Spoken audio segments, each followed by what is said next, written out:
Morning everyone. हम class 9th में जो है लोकतंत्र की विशेषताओं के बारे में पढ़ रहे थे। आज की वीडियो में हम देखेंगे लोकतंत्र के पक्ष और विपक्ष में तर्क। कि कुछ लोग जो है लोकतंत्र के पक्ष में अच्छा बोलते हैं। स्वाभाविक सी बात है, आप देखेंगे कि समाज में दो तरह के लोग होते हैं। वो किसी चीज़ों के लिए अगर कोई अच्छा बोलता है तो उन्हीं चीज़ों के लिए उनमें कुछ लोगों को कमियां दिखती है और दोनों का बैलेंस ही जो है आगे लेके चलता है। तो ऐसे ही लोकतंत्र में हम उसके पक्ष में भी पढ़ेंगे कि कैसे लोकतंत्र बहुत आवश्यक है, कुछ कमियां या खामियां हैं वो हम विपक्ष के रूप में देखेंगे। ये इम्पोर्टेंट है, सभी बच्चे इसे याद भी करेंगे। ठीक है, और ये आपके हमेशा जब तक आप पढ़ाई में हैं नहीं हैं आपके लिए हमेशा काम आएगा। ठीक है बच्चों, चलिए लोकतंत्र के पक्ष में तर्क। लोकतंत्र जनता का शासन है, इसलिए एक निश्चित सीमा के बाद चुनाव जरूरी है। लोकतंत्र में यह महत्वपूर्ण है कि सभी सरकारों को संविधान के अनुसार काम करना पड़ता है। ठीक है, हमने क्या जाना कि लोकतंत्र जो है जनता का, जनता के लिए जनता द्वारा शासन है, अर्थात एक ऐसा तंत्र जो लोगों के लिए बनाया जाता है और जो बनाने वाले हैं वे लोगों के द्वारा चुने हुए प्रतिनिधि होते हैं जो उनकी इच्छा के अनुरूप जो है उस प्रकार के तंत्र का निर्माण करते हैं। पर एक बात और ये है कि भाई ये एक लंबे समय तक जो है किसी एक व्यक्ति या उन जो चुने हुए व्यक्ति हैं उन्हीं के हाथों में उस तंत्र को सौंपना अच्छी बात नहीं है, या वो जो है लोकतंत्र के लिए घातक भी हो सकता है। अतः क्या किया जाता है कि एक निश्चित अवधि के बाद जो है लोकतांत्रिक सरकारों का पुनः निर्वाचन किया जाता है। ठीक है, सभी सरकारों को जो है संविधान के अनुसार जो व्यवस्थाएं की गई है उसके अनुसार काम करने होते हैं। विपक्ष में तर्क। लोकतंत्र में प्रतिनिधि बदलते रहते हैं, इससे अस्थिरता पैदा होती है। ये भी बात सही है कि भाई एक व्यक्ति कोई काम स्टार्ट किया है और वो काम पूरा नहीं हो पाया और वो समय हो गया। अब क्या होगा कि उस काम को छोड़ करके जो है फिर से चुनाव होंगे और उनकी जगह पर कोई दूसरा प्रतिनिधि आ जाएगा। जब दूसरा प्रतिनिधि आएगा तो जो काम छोड़ा हुआ है उस काम को जो या तो वो पूरा करने के लिए जो है ध्यान नहीं देगा या फिर वो कोई दूसरा काम करेगा। इस प्रकार जो शासन व्यवस्था है उसमें अस्थिरता उत्पन्न हो जाती है, क्योंकि लगातार जब प्रतिनिधि बदलते रहते हैं तो क्या होता है कि जो एक लय होता है वो खत्म हो जाता है। ठीक है, दूसरा, लोगों की भागीदारी व्यापक होने पर ज्यादा पारदर्शिता आती है और नैतिक मूल्यों के कई उदाहरण सामने आते हैं। अलग अलग राय का समावेश किया जाता है।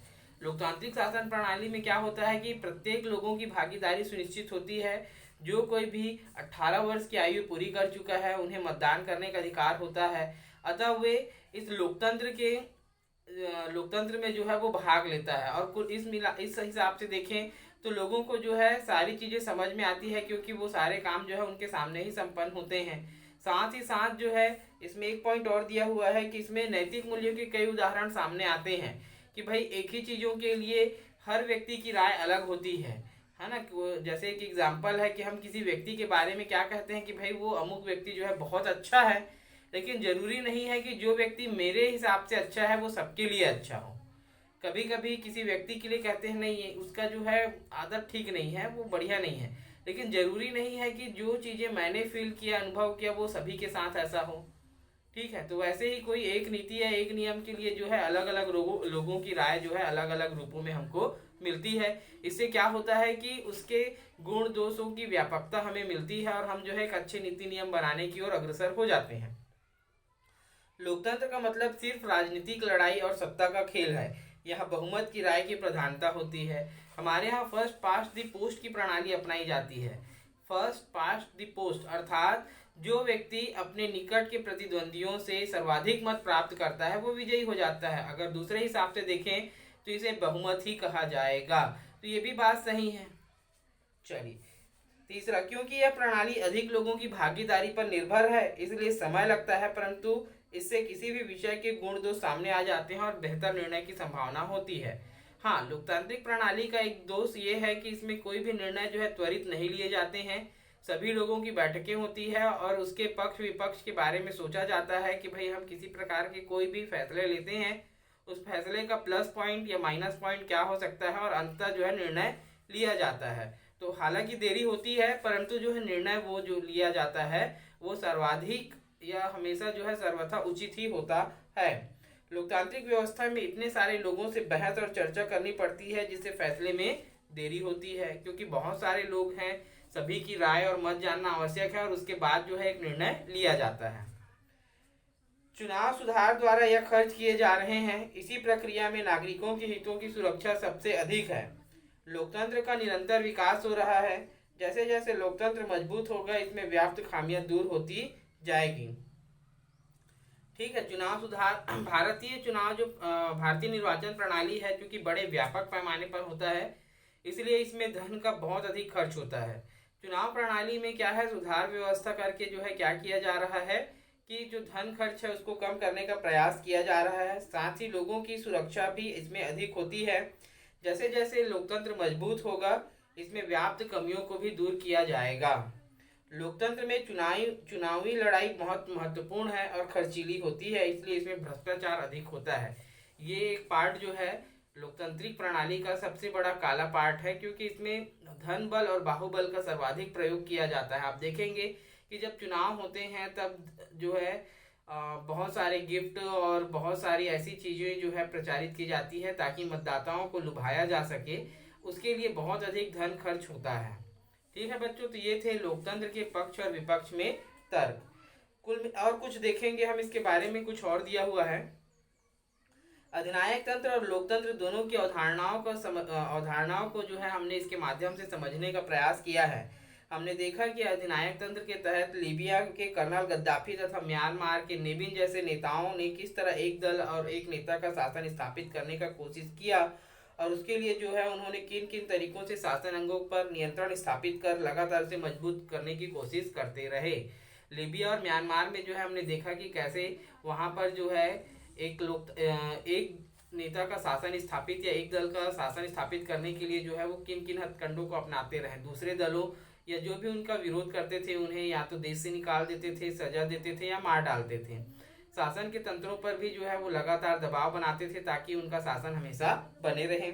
अधिनायक तंत्र के विपरीत लोकतंत्र में जनता के प्रतिनिधियों के शासन की कल्पना की जाती है तथा यह प्रयास किया जाता है कि सभी कार्यों में जनता की अधिक से अधिक भागीदारी हो। अधिनायक तंत्र एक दल और एक नेता की क्षमता पर विश्वास करता है, जबकि एक व्यक्ति का शासन कालांतर में निरंकुशता की ओर बढ़ते जाता है और लोगों की उपेक्षा करता है।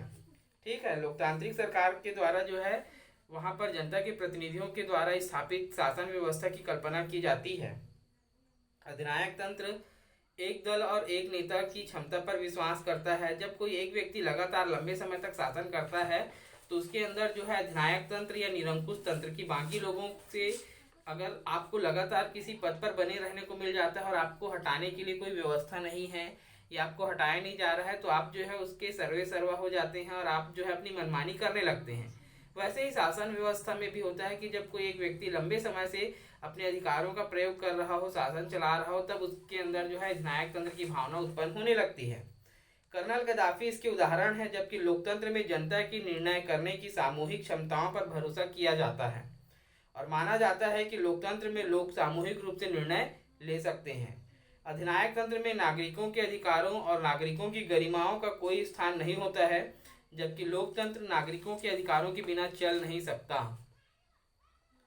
अधिनायक तंत्र में मीडिया तथा व्यक्तिगत स्वतंत्रताएं शासन की इच्छा पर निर्भर होती है, जबकि लोकतांत्रिक राजनीति में स्वतंत्र प्रचार की भूमिका महत्वपूर्ण होती है।